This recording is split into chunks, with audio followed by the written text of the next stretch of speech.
Hey guys, how's the weather where you're at? Today, uh, I went out to the gym and it was 18 degrees, which not too bad for this time of year. And it had a little wind, and as I told you guys before, the wind can really cut through you like a knife. Um, I didn't realize it was windy out, so I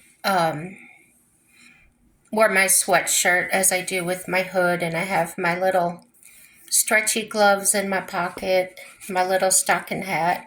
So when I got to the door at the end of the hallway to go out, I put those on. Now, if you can picture this, my parking space is at the end of the row of cars. So it's icy out.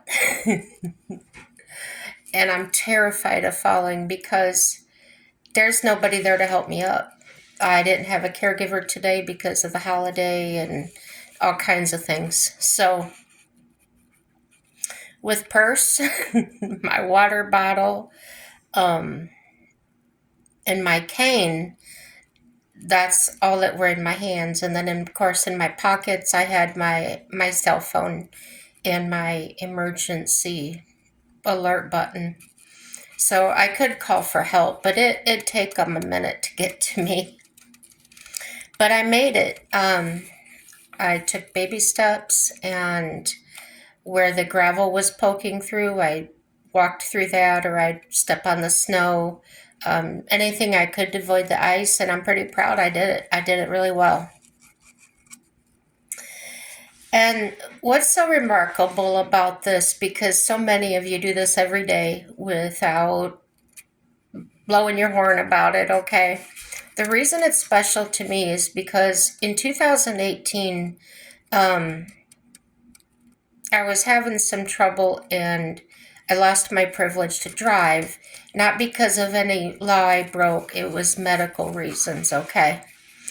So this year in November, I actually um, tested and got my driver's license reinstated. So it's pretty big, going a long time, what, 6 years without driving or actually being independent in any way. I wasn't left alone for any amount of time. I haven't been able to take myself anywhere. Um, it felt really freeing, and I was a little apprehensive. Now, luckily, anxiety and panic attacks stayed in bed today. They didn't join me.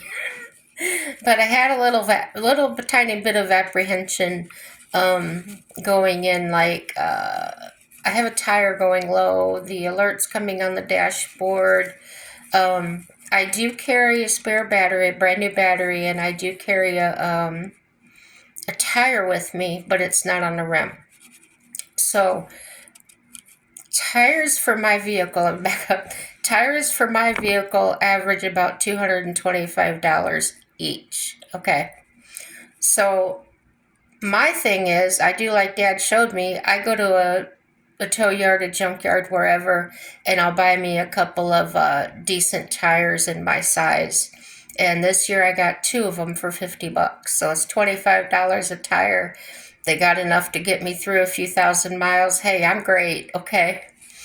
So I do carry that spare tire, but I haven't yet found a rim for it.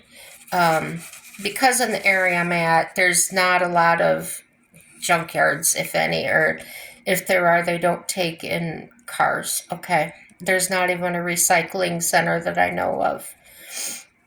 I think there's places you can drop it off at, but they don't actually have a center here. So I'm driving in a new state. As I told you, I'm not from here. So I've been here 6 years, but I've never driven here before I got my permit. And so this was driving in a new state alone and actually doing something all by myself. Actually, doing anything by myself has only been 10 years. That's how long I haven't been able to be alone. Um, I was a fall risk, just all that drama. So I'm glad Miss Anxiety and Miss Panic didn't show up. And like I said, I think I got up and out of bed before they even woke up. That's a good thing. Um, there were several more people. I was going to the gym, and that was somewhere I was sure I could go, that I've been there before. I knew how to get there, and I knew exactly what I was going to do when I got there. So no reason for any anxiety to poke up or anything. Um,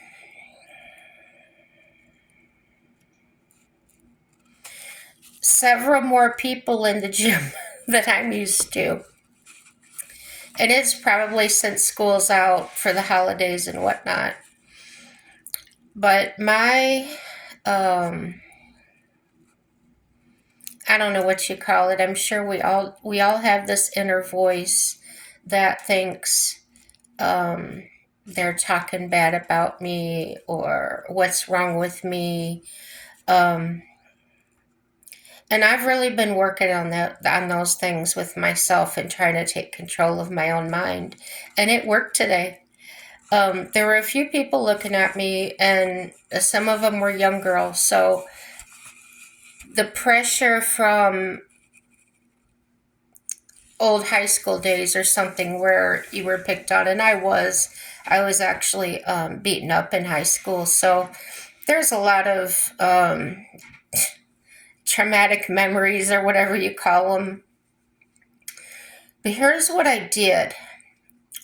When the negative thoughts came in of, oh, what they must be thinking of this old lady, or she's so fat, she doesn't even walk right, she's holding on to every machine as she walks in. I'm judging myself. I'm looking at myself, I think, through others' eyes, but I'm actually looking at myself through my own eyes, okay? I'm not a mind reader. I don't actually know what they were thinking or if they were even thinking about me. So there's no evidence to that. You know how I talk about looking for the evidence? There's no evidence or proof of what I'm thinking could be even correct. So I thought, wow, my brain is really creative. It imagined all of that in about a minute. Isn't that something? I usually have a hard time shutting that down. Um, Giving myself something else to think about, because then more arguments my brain comes up with to argue with me and tell me that I'm bad and I'm no good for anybody. I'm worthless. Um, Not today. Uh-uh. I changed the recording to say, wow, they must be admiring my courage to be out here and working on improving my body. And it worked. It actually totally shut that thinking down, that negative thinking, immediately. Um, what a power I had. I left there today the way I went.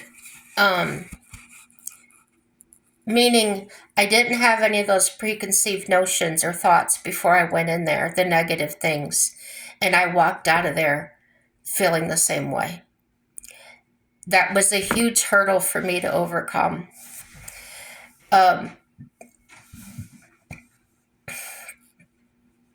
the other things that could seem minor to other people that were huge strides in my life was I was able to do everything at my own pace. And if you know what that means, you know. Um, when you're handicapped, when you're have mental problems, people tend to expect you to move at their pace or move according to a clock or a time frame that they have to work with you in. And it's not that they're being disrespectful, so to speak, necessarily. It's just they only have so much time to work with you, and That's what it is. So if I needed a shower, if I needed a meal, while I was having the hard times, afraid that something was going to electrocute me, these imagined things, I had to wait for somebody to make me a meal. Um, now I do have Now I have the prepared meals to where I can just put it in the microwave, and thankfully I haven't created a thing about the microwave in my mind, and I hope that never happens. So being by myself meant at the gym meant no one to rush me along. There was nobody waiting on me, and I felt some welcomed freedom, and it felt empowering over my own circumstances for a change, as well as ability to be my own cheerleader.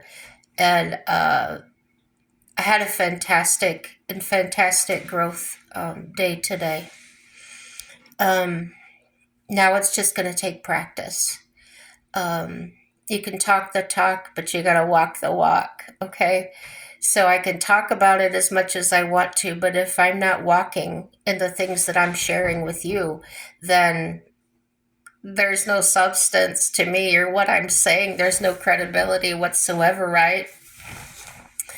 So learning to be my own cheerleader. I've always been a people pleaser, serving others. That's just what I've done. But to be able to do something for myself, by myself, was absolutely huge to me. By the time I left, I felt good physically from the workout. If you've ever worked out before, you know the endorphins get going, and you feel really good. So mentally, I also exercised the fitness for what I accomplished. So in all ways, I felt very good. Um, Now I'm still walking with a cane at this point, and the cane usually feels like, well, literally a crutch or something that, oh gosh, I have to use this thing. I can't walk on my own. I can't, and that negativity just gets to me, as I'm sure it does to many other people. And then the thoughts come in, I'm just walking with a cane. But these thoughts, they come in like, well, in February, you're going to have to walk with a walker, and you sit in a wheelchair every day, and da da da da da. It just does not stop. But I'm learning how to change that energy. I'm learning, and that's where I'm at, and I'm accepting that. Um, if this can help somebody else, I'm so glad. I'm also willing to hear other people talk about it, and find out how they deal with things. Um, Iron sharpens iron. That means that we help each other. We really do. So today the cane felt, when I was going into the gym, I was having that, man, this is a pain in the butt. I have to watch my stride. I have to. But by the time I left feeling better, the cane felt more like an assist rather than an inconvenience to me. I felt more like I was in charge. I was actually walking, but the cane was there like my husband would be there holding my hand to make sure I didn't fall. So that was a positive, and I understood that this time at least there was true control over my emotional thinking, and it produced a wonderful outcome. If you found that out early in life, everything that I've talked about, I think that's fantastic. Um, if I started to think like, oh, I wish I would have learned this sooner, that's not a positive. I really have to feel that everything happens in its own time. We're all at different levels of understanding at all times. Let me see what else I have here. I kind of wrote my notes in a little different order today.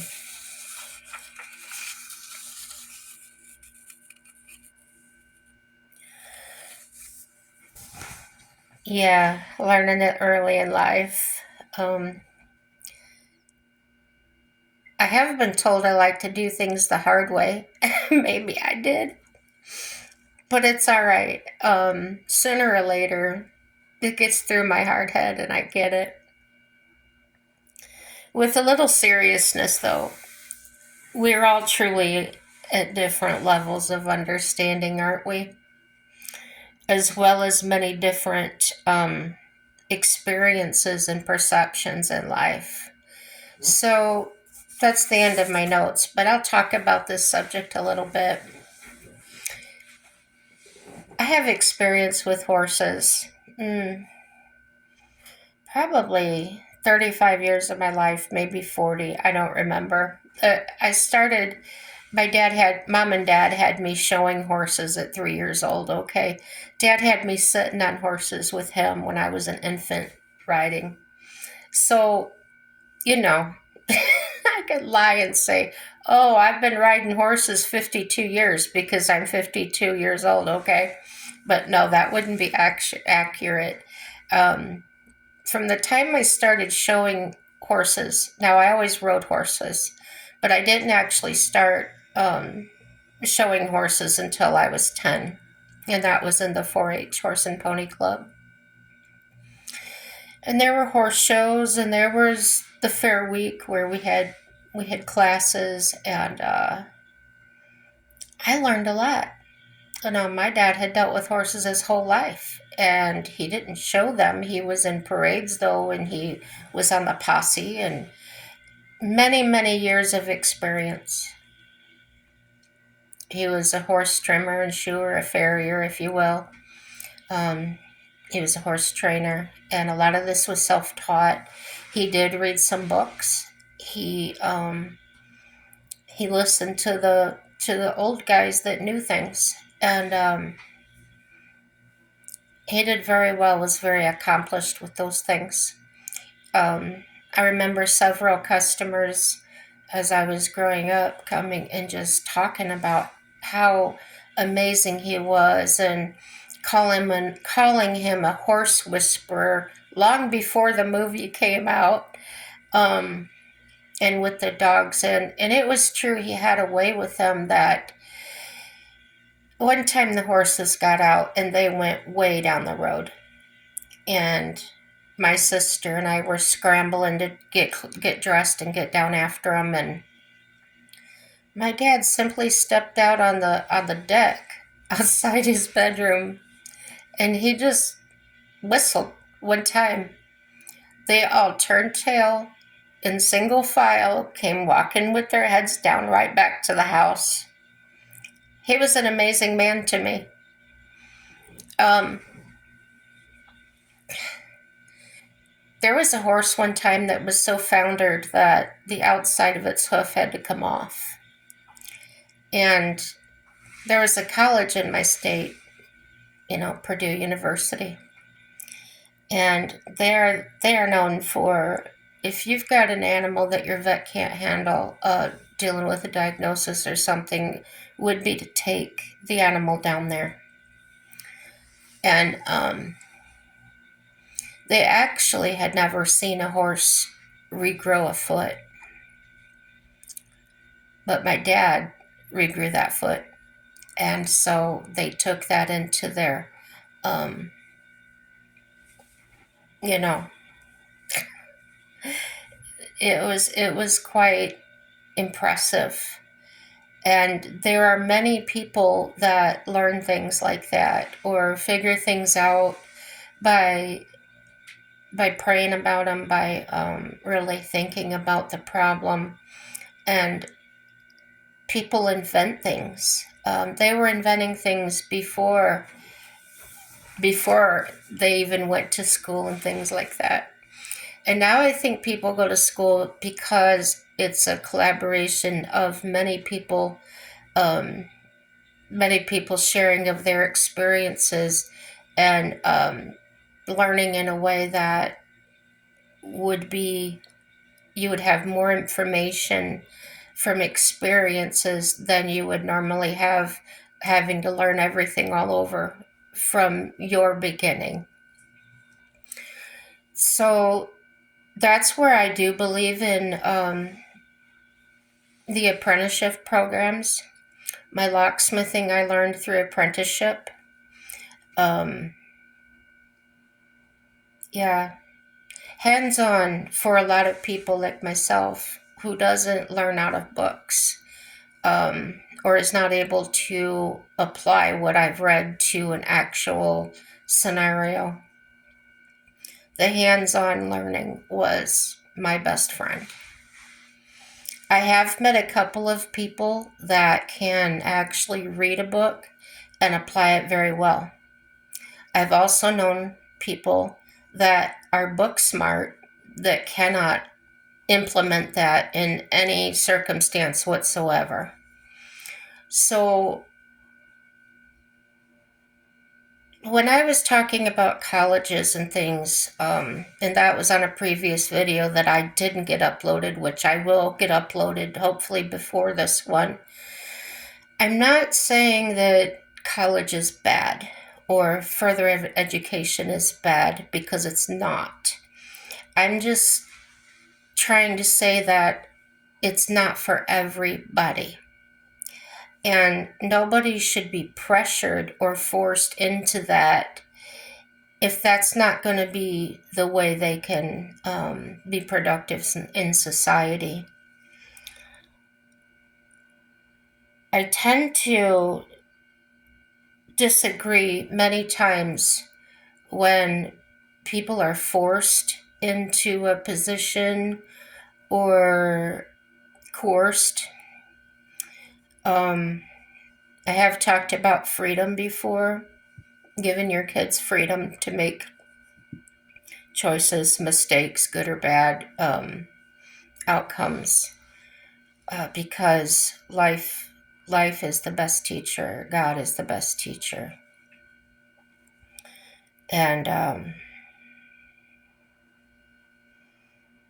here I go off on a tangent again. If you don't want to listen, you can cut it off. And I'm going to talk about God a little bit. A lot of people I've seen in my life, witnessed in my life, have blamed God. Why did God let this happen? How can He let a child die? Or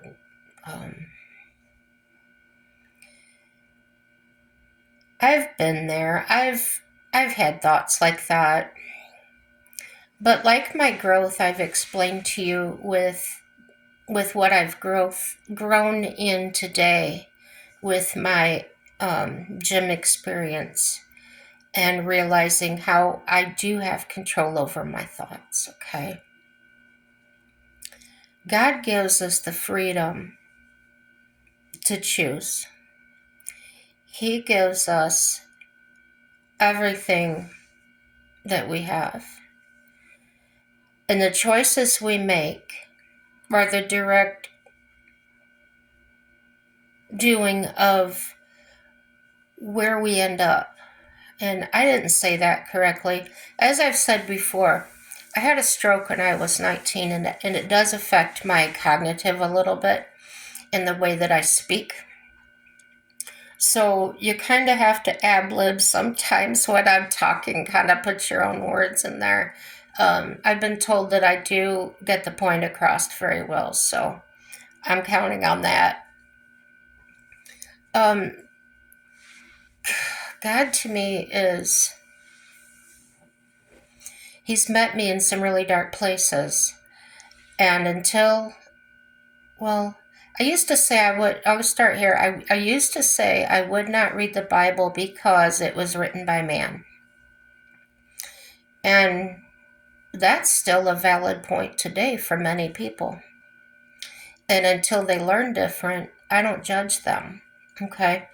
I know different because I've learned that. It's like if you haven't been in the 12th grade in high school and you're a sophomore, you're not going to know 12th grade work until you get there, right? So that's where I'm at in my beliefs, in that how people shouldn't be judged because they don't know or they don't understand the way they were raised. But I do believe that those factors can be ruled out in a lot of cases once the person realizes and experiences different things in their life, like I have. And not that everybody's like me, you know what I mean. So, in my house, changing subjects again, uh, everybody in my family smoked cigarettes. Grandparents, great grandparents, my parents, cousins, my, aunts and uncles, everybody smoked cigarettes. Mother smoked when she was pregnant with me and my sister and my brother. That's what was done. As far as I know, there's never been a study, but I was told one time, well, here's what happened. I smoked from the time I was 16 until I was in my 30s.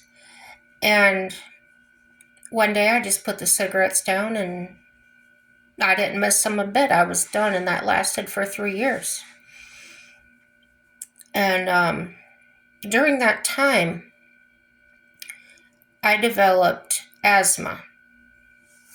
Okay. When every doctor was telling me before I quit smoking that I was going to have all these problems to quit, so I did quit. But after I quit is when I started having the health problems.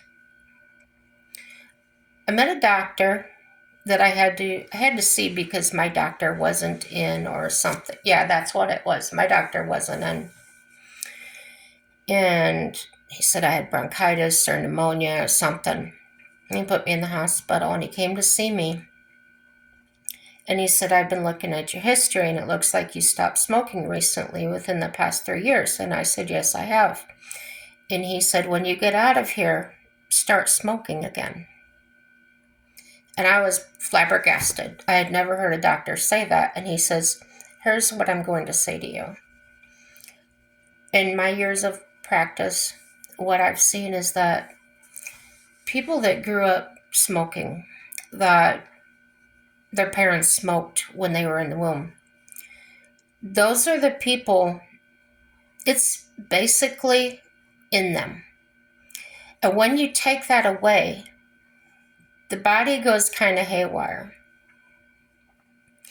And I haven't known one person that quit smoking that did not develop lung cancer after they quit. And I was like, okay, whatever, this doctor's nuts.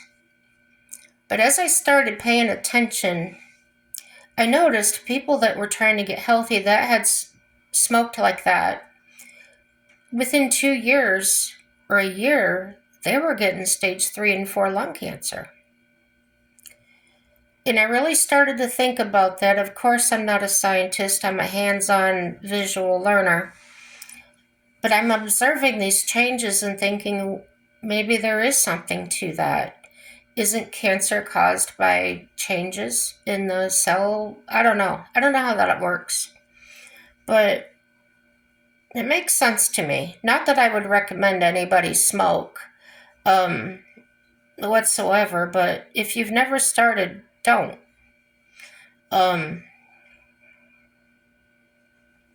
I guess maybe that could carry into people that smoke the marijuana or anything else. It's still smoking. It's still putting things into your body that aren't normally supposed to be there, right? whether you're eating them or smoking them or putting them in a patch or anything like that. It's not natural. And I'm not trying to beat down people that are not. Well, what you know what I'm trying to say, I hope. There are people that believe in natural healing and that's all they believe in. And I'm not going to bash those people because I do feel, I've always felt that God put everything on this earth that we would possibly need to heal with and to live with. And for money, which is what the world works on, we all, that's what everything is dealt with, money now. Um, that they started creating the pharmaceuticals. And while a lot of them save lives, there are a lot of these drugs that are not. Now, I'm diabetic, so I've taken Victoza, Ozempic. I'm now on Trulicity, okay? Doctors are actually prescribing that for people to lose weight that aren't diabetic.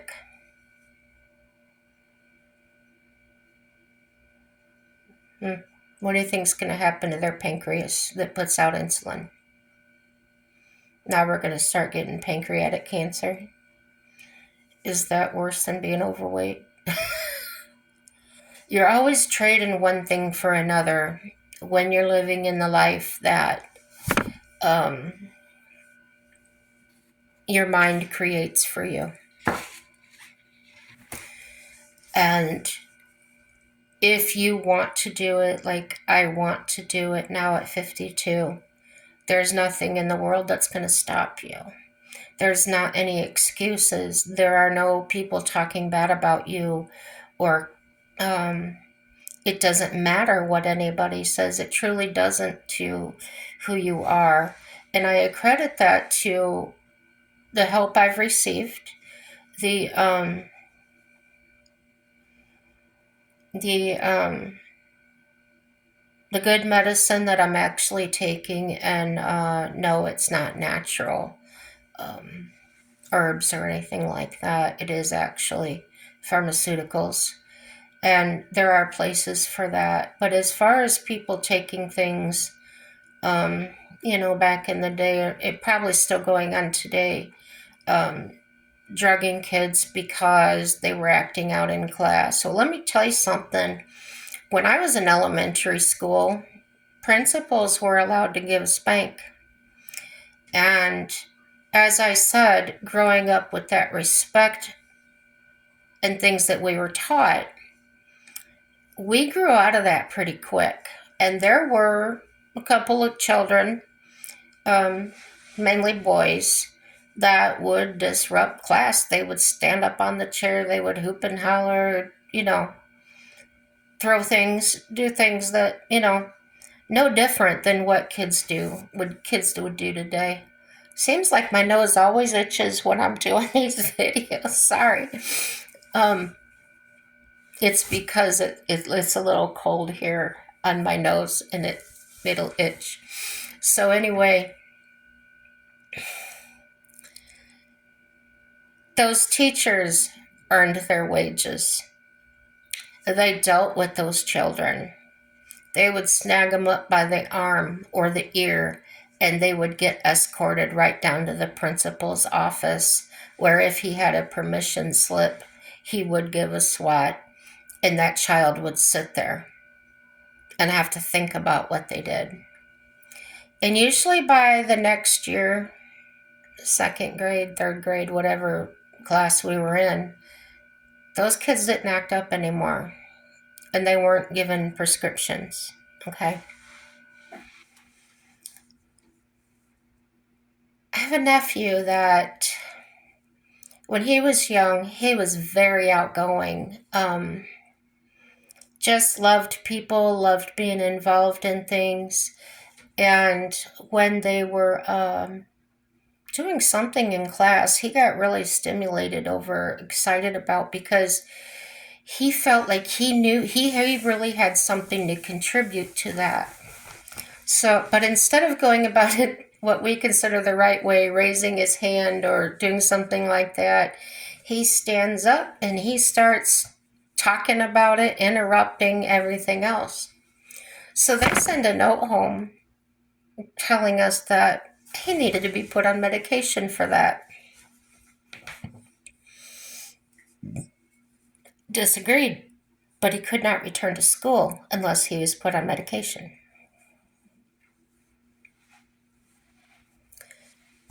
How do you feel about that?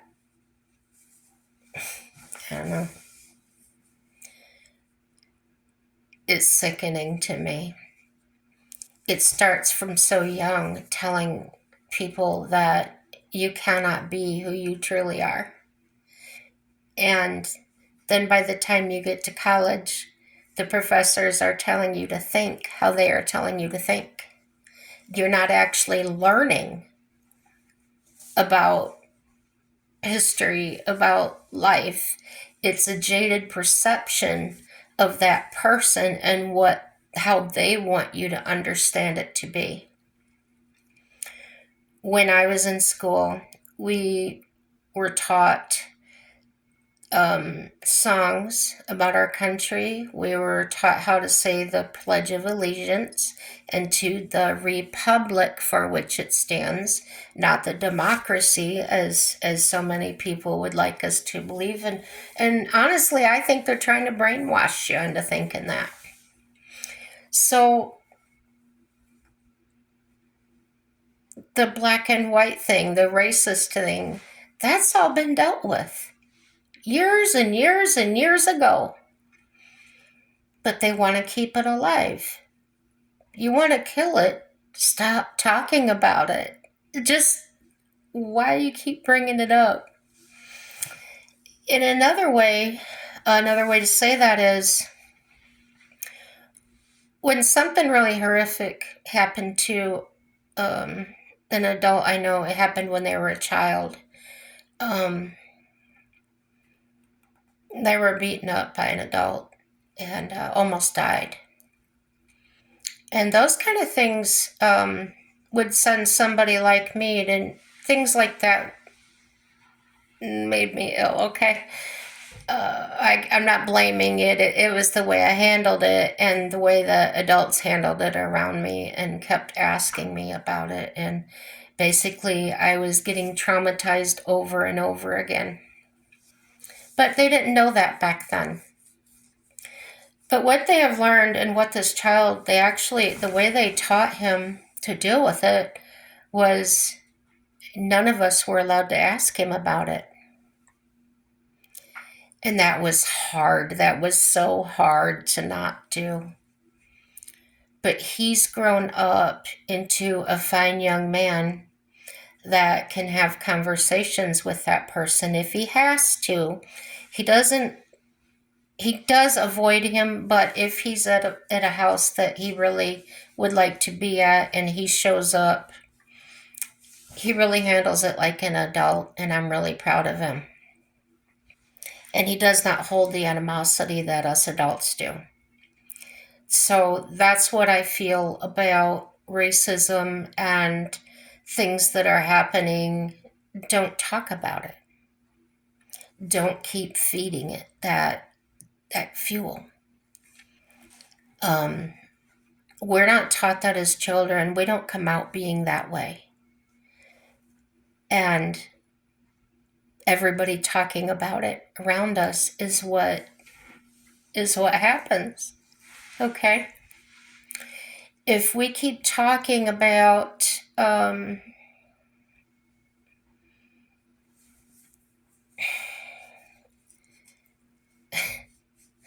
more and more X-rated things are being shown on TV now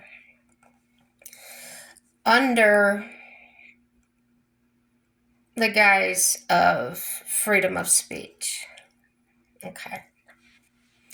Yes, we absolutely have freedom of speech. but where's the discretion?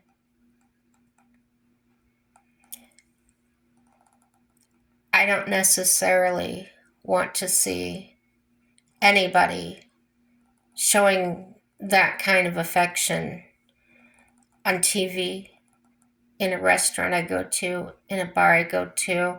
I'd rather not see people doing those kinds of things. To me, that's private. That's between a man and a wife. And yeah, people that want attention or they want to quote unquote break the mold, they're not. They're not doing anything new. This has been done before. And if you would read the history of the world, and a lot of that is talked about in the Bible, and as more and more of that is taken out, the more and more people are going back to those things and calling them new. And it's a huge cycle. And I hate to keep talking about the same things, but I really want to get this out there. People are killing themselves over what? I mean, things that have been created in their minds, from outside influence, from seedlings that were handed to them, um, situations they were put into that they realize or they learn from that, and they learn bad things. And sometimes, like I did, you learn the opposite. You say, I'm not going to be that way. And I'm sure there's a lot of people out there that came out that way.